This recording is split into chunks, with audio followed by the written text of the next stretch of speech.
Saudaraku, salah satu sukacita yang besar bagi saya penulis renungan ini, di mana bangsa Israel adalah sekelompok kecil, orang yang tidak berarti, namun mampu mengubah dunia untuk selamanya.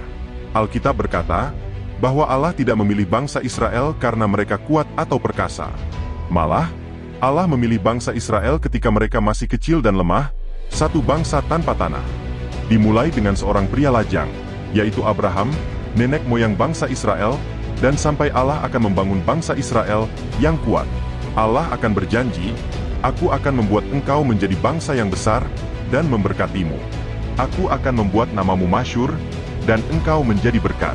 Aku akan memberkati orang-orang yang memberkatimu, dan siapapun yang mengutuk engkau akan kukutuk, dan semua kaum di bumi akan diberkati melalui engkau." Sampai hari ini, janji Tuhan itu masih bergema di mata dunia.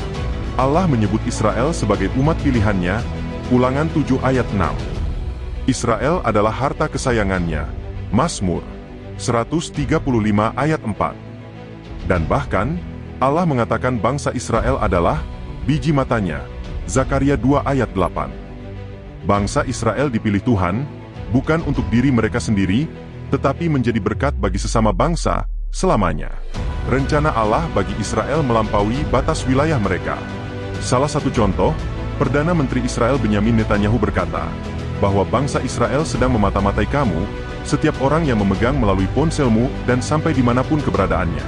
Saudaraku, demikian juga yang mau diungkapkan dalam firman Tuhan, Roma 12 ayat 1 ini, kita sebagai umat Kristen harus menjadi gambaran dan teladan, dengan memperlakukan sesama orang Kristen yang bergumul dengan iman mereka.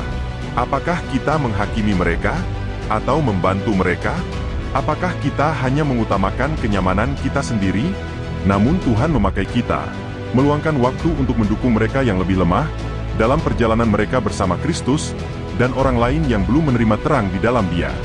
Rasul Paulus berkata, Yesus Kristus juga tidak mencari untuk kesenangannya sendiri, tetapi Yesus mengutamakan kebutuhan orang lain, di atas kebutuhannya sendiri, bahkan sampai mati di kayu salib. Filipi 2 ayat 5-8. Kita sebagai orang percaya, harus mencerminkan hasilnya, dan menjadi semakin serupa dengan apa yang Kristus perbuat untuk dunia ini. Ketik amin, dan Tuhan Yesus memberkatimu. Shalom.